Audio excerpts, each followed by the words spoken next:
Hello viewers, अस्सलाम वालेकुम। On the request of one of our viewers, आज हम डॉन का एक दूसरा एडिटोरियल रेजिग्नेशन टॉक पर आपको एक्सप्लेन करने जा रहे हैं। स्टार्ट करते हैं। रेजिग्नेशन टॉक, इस्तीफ़े के बारे में बातचीत हो रही है जो अपोजिशन पार्टीज़ हैं उनके। The Pakistan democratic movement has further raised political temperatures with the announcement that its constituent lawmakers will hand over their resignations to their respective party leaders before the year end. इस साल के ख़त्म होने से पहले पहले जो रिस्पेक्टिव पार्टी लीडर्स हैं, मतलब कि पाकिस्तान डेमोक्रेटिक मूवमेंट के अंदर जितनी पार्टीज़ इन्वॉल्व हैं उनके जो कॉन्स्टिट्यूएंट लॉ मेकर्स हैं वो अपना इस्तीफ़ा अपने पार्टी लीडर्स को सबमिट कर देंगे। इस बात ने जो माहौल है उसमें और गर्मा गर्मी फैला दी है सियासी माहौल में।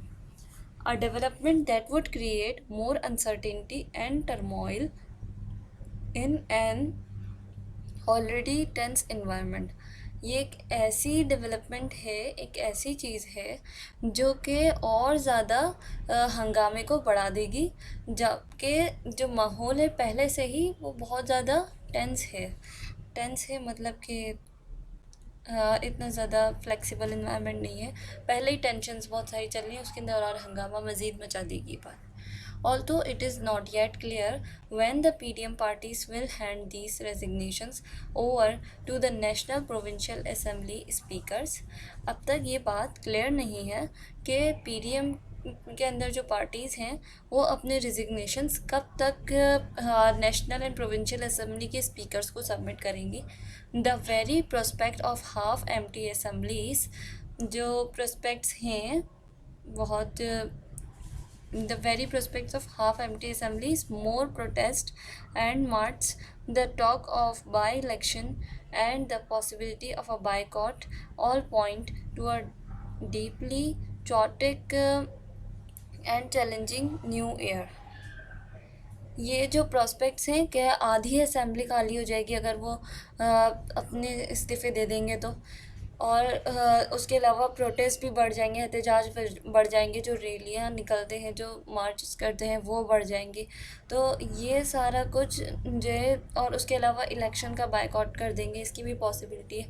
तो ये सब कुछ क्या कर रहा है कि जो आने वाला साल है उसके लिए बहुत बड़ा चैलेंज होगा।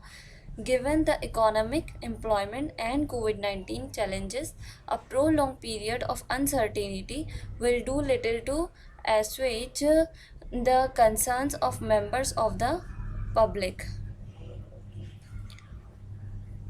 ये जो इकोनॉमिक, एम्प्लॉयमेंट और कोविड-19 के चैलेंजेस हैं, जैसे कि एम्प्लॉयमेंट के चैलेंजेस इस तरह से कि बहुत सारे लोग अनएम्प्लॉयड हो गए हैं इस कोविड-19 की वजह से। तो ये बहुत बड़ा चैलेंज बन गया है गवर्नमेंट के लिए हमारी। और उसके अलावा जो इकोनॉमिक चैलेंज कहना है तो जाहिर सी बात है, इकोनॉमी शट डाउन हो गई थी तो ये भी एक बहुत बड़ा इकोनॉमिक चैलेंज बन गया। फिर कोविड-19 चैलेंज, कोविड-19 इटसेल्फ एक चैलेंज है क्योंकि वो लोगों की हेल्थ को डिस्टर्ब कर रहा है। कितनी ज़्यादा बात हो रही है इसकी वजह से। तो इतने सारे चैलेंजेस होने के बाद a prolong period of uncertainty, एक लंबा अरसा जो कि अनसर्टेनिटी में गुजरा है, will do little to assuage the concerns of members of the public. तो ये सारा कुछ है बहुत ही कम रिलीफ प्रोवाइड करेगा, बहुत ही कम ईजीनेस प्रोवाइड करेगा जो पब्लिक है उसको। It is therefore imperative that both sides reflect careful on their planned political maneuvers.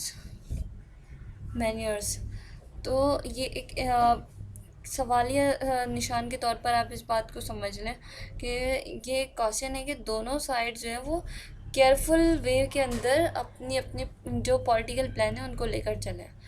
The PDM must take a moment to seriously reflect PDM को कुछ लम्हे लेने चाहिए कि वो बहुत ज़्यादा संजीदगी से ये संजीदगी से सोचें, reflect on the resignation issue, अपने रेजिग्नेशन इशू की तरफ बहुत संजीदगी से सोचें, कुछ लम्हे लें, कुछ वक्त लें, उसकी तरफ सोचें. Not only will an May's resignation push an already dejected and battered nation into further disarray. An alliance that has been forged to strengthen democracy may inadvertently strengthen undemocratic forces. ना सिर्फ रेजिग्नेशन जो है वो एक already बिगड़ी हुई government के, बिगड़े हुए नेशन के अंदर, बिगड़े हुए मतलब कि हालात जिनके बिगड़े हुए हैं उस नेशन के अंदर और ख़राबी लेकर आएगी, बल्कि और इसके अलावा क्या है कि an alliance that has been forged, ऐसी अलायंस, ऐसा ग्रुप जो कि इसलिए आगे बढ़ रहा हो कि वो डेमोक्रेसी को स्ट्रेंथन करे, डेमोक्रेसी को मजबूत करे. वो क्या कर सकता है, वो और मज़ीद एडवर्सिटी ला सकता है कि अनडेमोक्रेटिक फोर्सेस राइज कर जाए. Despite all its efforts, the opposition may not succeed in bringing down the government. इस सारी एफर्ट्स के बावजूद अपोजिशन कामयाब हो नहीं सकती इस करंट गवर्नमेंट को ख़त्म करने में. But the paralysis that would result from the sustained protest of these who have resigned from parliament can be harmful for democracy. लेकिन जो रिजल्ट्स होंगे इस पैरालिसिस के, वो क्या करेंगे, मतलब जो भी एहतजाज किया है उसके जो नताइज होंगे, जिन्होंने एहतजाजी तौर पर रेजिग्नेशन अपना दे दिया होगा पार्लियामेंट से, वो डेमोक्रेसी के लिए बहुत जो है हार्मफुल हो जाएंगे, हार्श हो जाएंगे, सख्त हो जाएंगे. More importantly, the PDM's resignation strategy should prompt an internal discussion about the role of two of its major parties, the PMLN and PPP. अच्छा, इससे ज़्यादा अहम बात यह है कि जो पीडीएम के रेजिग्नेशन स्ट्रेटजी है, जो इस्तीफ़ा देने वाली उन्होंने एक तरगीब निकाली है, वो किसके ज़रिए ज़्यादा उसकी प्रमोशन हो सकती है. वो अगर जो दो मेजर पार्टीज़ हैं, पीएमएलएन और पीपीपी, ये दो मेन कैरेक्टर्स हैं इस स्ट्रेटजी के अंदर. During the 2014 sit-ins, when the PTI threatened similar action, the PMLN in particular, बिल्कुल सेम यही एक्शन 2014 में पीटीआई ने किया था, कि पीटीआई ने इसी तरीके से धमकाया था इस सिमिलर एक्शन के थ्रू, मास रेजिग्नेशन के एक्शन के थ्रू 2014 में. The PMLN in particular played a matured and sensible role when in government and made a genuine effort to engage with opposition law makers to defuse the situation. तो उस वक्त पीएमएलएन ने ख़ास तौर पे एक बहुत ही समझदार तरीके से, एक सेंसिबल तरीके से अपना रोल प्ले किया था, जब उसने गवर्नमेंट के अंदर रहते हुए कुछ जेन्युइन एफर्ट्स किए थे कि वो अपोजिशन लॉ मेकर्स को आमादा कर ले कि वो इस सिचुएशन को डिफ्यूज़ कर दे, इस सिचुएशन को ख़त्म कर दे. At the time, the speaker sought reasons behind the resignation in an attempt to avert a crisis. अब इस टाइम क्या हो रहा है, जो स्पीकर हैं वो ढूंढ रहे हैं कुछ ऐसी वजूहात जो रेजिग्नेशन के पीछे हैं, ताकि वो क्राइसिस से बच सकें. The PMLN should explain why tendering resignations today is justified.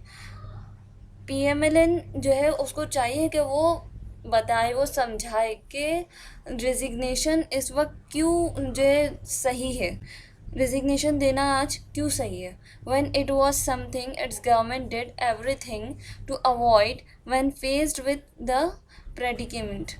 जबकि उसने अपने वक्त में, जब वो ख़ुद गवर्नमेंट बनी हुई थी पीएमएलएन की, तब उसने रेजिग्नेशन को अवॉइड करने की कोशिश की थी. तो जब उस वक्त लगा था कि ये ज़रूरी नहीं, ज़रूरी कह रही हूँ, उस वक्त लगा था कि ये नहीं होना चाहिए, उसको रोकने के लिए अपने एफ़र्ट्स की थे. तो अब आप क्यों समझ रहे हैं कि रेजिग्नेशन देना ठीक है. ये पीएमएलएन को एक्सप्लेन करना चाहिए. As it confronts and alienated, seething opposition, the government too must change tack to save itself from its own myopic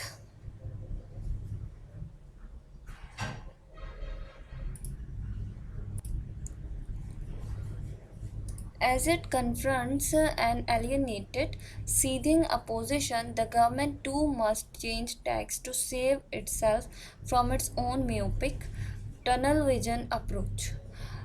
जैसे कि अब गवर्नमेंट का वास्ता पड़ रहा है, मुकाबला हो रहा है एक ऐसी अपोजिशन से जो कि एलिएनेटेड है, मतलब बिल्कुल सेल्फ आइसोलेट कर लिया, जिसने वो गवर्नमेंट से ताल्लुक़ ही नहीं रख रही है, सीथिंग है, मतलब कि बहुत ज़्यादा अनएक्सप्लेन्ड एंगर है जिसके अंदर ना।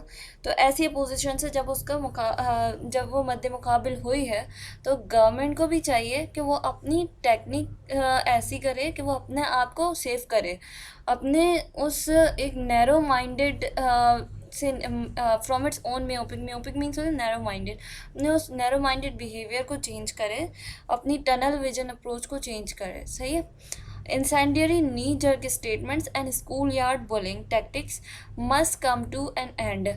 अच्छा, उसके अलावा कह रहे हैं knee jerk statements. Knee jerk statements मतलब हम उर्दू में जैसे कहते नहीं हैं कि बिल्कुल बेवकूफ़ाना जो बात होती है कि घुटनों में रखी हुई अकल की बातें हैं, तो उसको बोलते हैं नी जर्क स्टेटमेंट्स। तो उनसे, और स्कूल यार्ड बुलिंग, यानी स्कूल यार्ड बुलिंग से आपको समझ आ रहा होगा, जैसे बच्चों जैसी जो गुंडा बन के लोग जो टेक्निक्स कर रहे हैं ये लोग, तो मतलब नॉनसेंस हरकतें, सिंपल ये कह लें। तो इसको सबको अब ख़त्म होना चाहिए। Instead take cool headedness and long term thinking should prevail. इसके अलावा जो है टेक्निक्स और जो है ना, जो ठंडा दिमाग है वो उससे जो सोची हुई बात है उसको आगे बढ़ना चाहिए, उसको प्रीवेल करना चाहिए। It is in the PTI's own interest to adopt the approach the PMLN took back in 2014 on the resignation issue. ये जो है PTI का अपना खुद का इंटरेस्ट होगा कि वो जो PMLN ने अप्रोच यूज़ की थी 2014 में रिजिग्नेशन इशू के ऊपर, वो भी उस अप्रोच को यूज़ करें।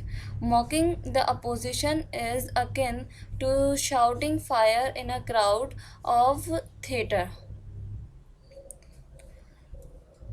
अपोजिशन के ऊपर इस वक्त तंज करना बिल्कुल ऐसा ही है कि जैसे एक यहाँ पर ईडीएम के तौर पे यूज़ किया जा रहा है कि एक बहुत बड़े थिएटर में जैसे बहुत सारा क्राउड होता है, मतलब बहुत सारे लोगों में एक अपनी शाउट फायर, मतलब जैसे कि बहुत सारा क्राउड हो और उसके अंदर आप आवाज़ें लगाओ, आप लग गए, आप लग गए, कैसा माहौल होता है। तो अपोजिशन के ऊपर मॉकिंग करना बिल्कुल ऐसा ही है। And will only complicate it's already immense governance challenges. और ये सिर्फ और सिर्फ क्या करेगा, कॉम्प्लेक्सिटीज़ बढ़ाएगा, मुश्किलात को बढ़ाएगा, किसके अंदर, जो कि ऑलरेडी जो कि बहुत सारे चैलेंजेस से भरी हुई गवर्नमेंट है। It must tone down the anti-corruption rhetoric and begin to seriously engage with the opposition to decelerate a snowballing crisis through talks. Government को चाहिए कि वो अपनी टोन डाउन करे एंटी करप्शन रियोट्रिक स्पीचेस के ऊपर, यानी करप्शन को ख़त्म करना है और वो यही अपोजिशन ही करप्ट है, इस किस्म की जो परसुएसिव स्पीचेस दी जा रही हैं गवर्नमेंट की तरफ से, उन्हें चाहिए कि अपनी टोन डाउन करे, अपना थोड़ा लहजा नरम करे और सीरियसली कोशिश करे कि वो अपनी पोजीशन को अपने साथ इंगेज करें, ताकि जो क्राइसिस आने वाले हैं उनको डेसिलरेट किया जा सके। डेसिलरेट मतलब रिवर्स किया जा सके, कम किया जा सके। Here there is an opportunity for a grand national dialogue with mediators and middlemen who are acceptable to both side. यहाँ पर एक मौका ये है कि जो ग्रैंड नेशनल डायलॉग है, मतलब बड़े लेवल के ऊपर जो कौमी नज़ीर के तहत बातचीत कर सकते हो, ऐसे मीडिएटर्स या फिर मिडिलमैन्स आए जो कि दोनों साइड से जिनको लोग एक्सेप्ट करते हैं, यानी अपोजिशन भी उनकी बात को एक्सेप्ट करे, गवर्नमेंट भी एक्सेप्ट करे। The initiative ought to be taken by the PTI and welcomed by the PDM. ये जो इनिशिएटिव है दोनों तरफ से वेलकम हो, पीटीआई की तरफ से भी और पीडीएम की तरफ से भी। The present atmosphere of acrimony and bitter verbal onslaught is counter productive for anyone. जो अभी हालिया माहौल है, हालिया एटमॉस्फेयर जो है इस कड़वी बातचीत का और जो आप देख रहे हैं आजकल, वो सारा कुछ काउंटर प्रोडक्टिव, मतलब उससे कुछ भी हासिल नहीं होगा किसी को भी। तो यहाँ पर हमारा एडिटोरियल ख़त्म होता है। आई होप कि आपको ये समझ में आ गया होगा, लेकिन अगर आपको कोई कन्फ्यूजन है तो आप हमें कमेंट बॉक्स में ज़रूर मेंशन कर दीजिएगा। Thank you so much. अल्लाह हाफ़िज़।